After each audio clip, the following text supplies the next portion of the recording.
Okay. Yeah. And we'll cut into that a little bit, but BBI, and I liked what you said. And you even told the very fast. There goes James Blade. That E36 is fire. Dude, I just interviewed James about that E36. He's running 1,200 wheel horsepower. It's a twin turbo V8 out of an MC. Failures so far today, but that's what it's all about. Trevor Rueda gets the green flag. It is 1984 Audi 4000, and he begins the 12.4 mile. The sound of that car is just spectacular. On the brakes, a little bit of a dive in the nose as it corners into the left. Well, second time up to the top of the mountain. Congratulations, Henry. And there's Trevor Rueda continuing his climb in the Audi 4000 as he works his as well.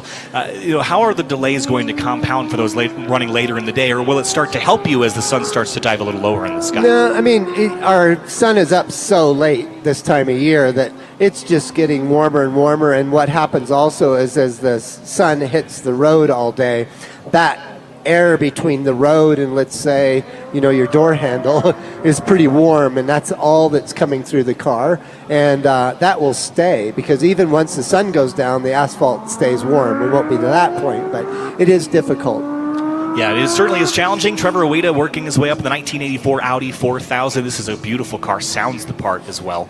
It's a handful. There's one of a handful of similar generation Audis that we're going to see here today. The mountain's been a great experience for him. I hope that, as this mountain has always proven, once you run here once, you come back. Yeah, I hope so, and I think there's a lot of drivers and fans and spectators here in the paddock that are grateful that she's here giving us a chance. And her experience in IndyCar, Champ Car, IMSA, NASCAR, DTM, Formula E. Yeah. That's an incredible list, and it's probably going to continue to grow. And at Pikes Peak, he'll climb to that set of accolades here this weekend. Yeah, we're really fortunate to have people like Romaine and Catherine here who are great racing drivers in the world, and she is on her way up to the top, 14,115 feet. All the while, Trevor Rueda in the 117 Audi.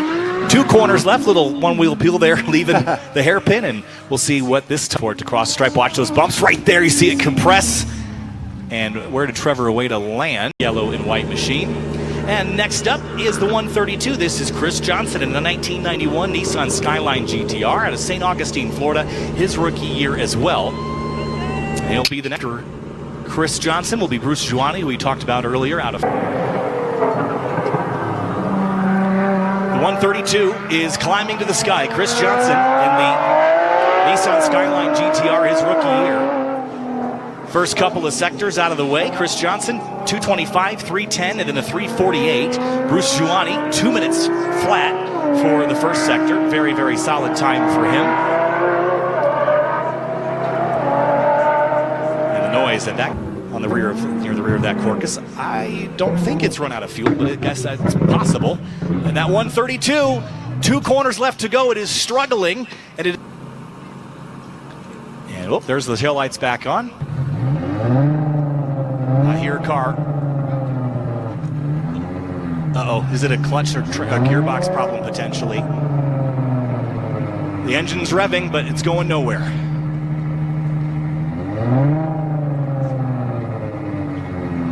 Saw the car try to start, but it wouldn't move forward.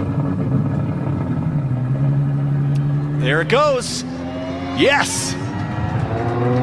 And it is moving, albeit slowly, and against its own will probably, but it is going to get there, I believe. One more corner now, and he has saved his climb up to the summit of Pikes Peak.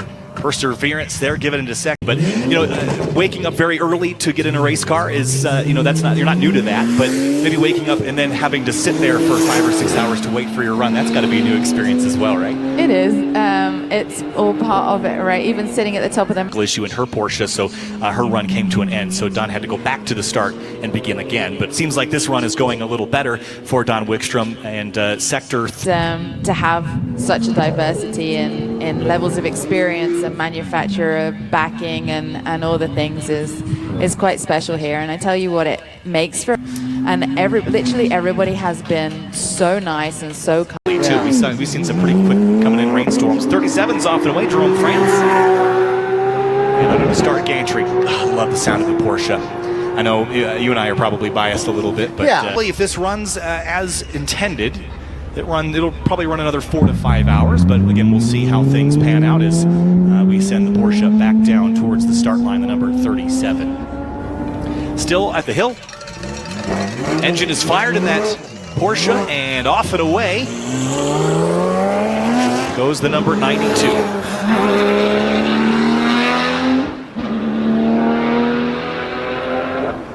Great sounds from that up through the gears.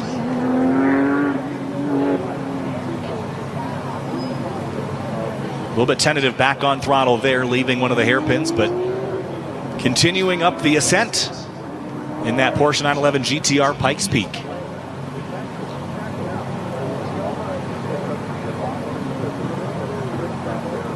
And disappears behind the Rosling.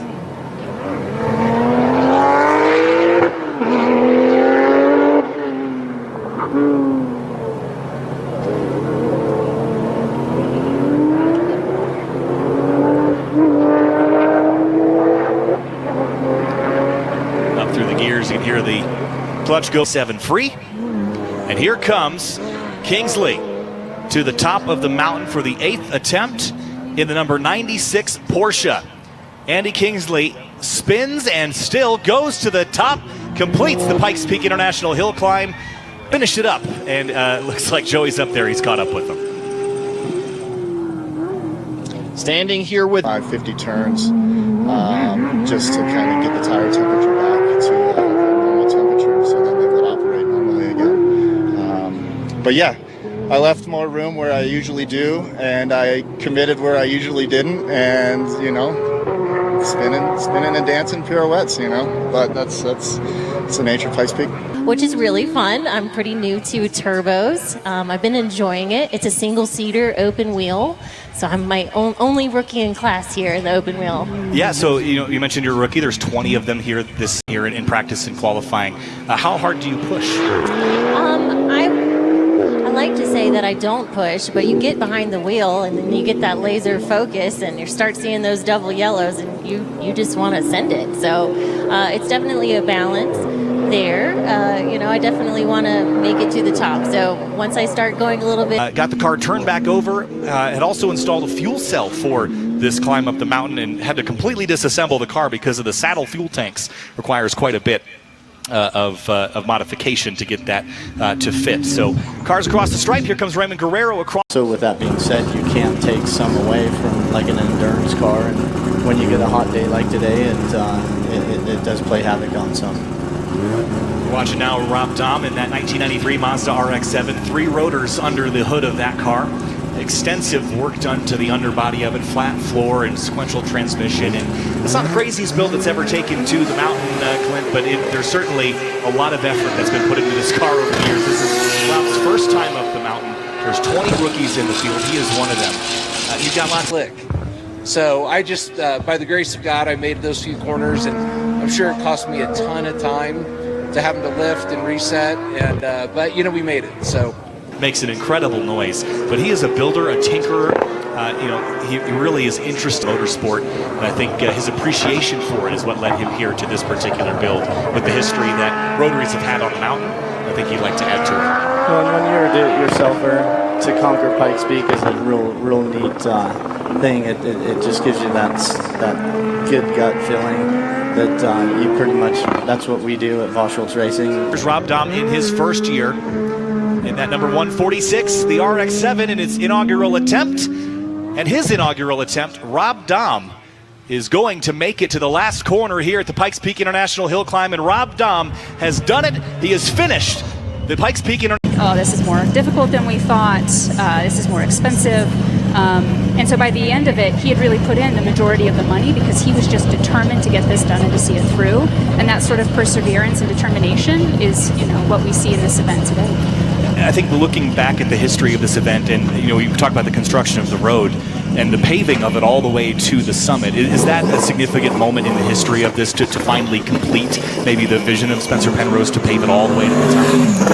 That's a really good point. I don't know that his vision was necessarily to have it paved, but certainly having the highway paved. Challenging and fast, and the one that I'm kind of I don't know, most nervous about, I would say. But what happened to this car? I saw that there was a mechanic. So it seems like, I'm not sure exactly what happened the first time, but the second time he was following Lonnie Unser, and then she had some sort of... They know all the intricacies of the mountain, right? They know what to expect and what's coming up and could probably drive it in their sleep. And I think that's definitely worth some time as well. Don Wickstrom across the stripe finally gets it done in that Pikes Peak Open category. All right, Yuri Kuznetsov, second attempt, and he's off and away in the number 69 Apex Ascent. Thundering away under the start gantry, and off and away he goes. Engine making a great note as a 10th overall and a 10:49.233. And that is third place in the Pikes Peak Open category. And there's a great look again at Yuri Kuznetsov in the 69, working his way now through some of the tightest hairpins on the course. Those guardrails there, just giving you a sight line. Some of the drivers that I chatted with effectively used the warning. Back to Yuri Kuznetsov. Up above the tree line now, getting closer and closer to completing this run. He was so far along when he had to turn around and start all over again.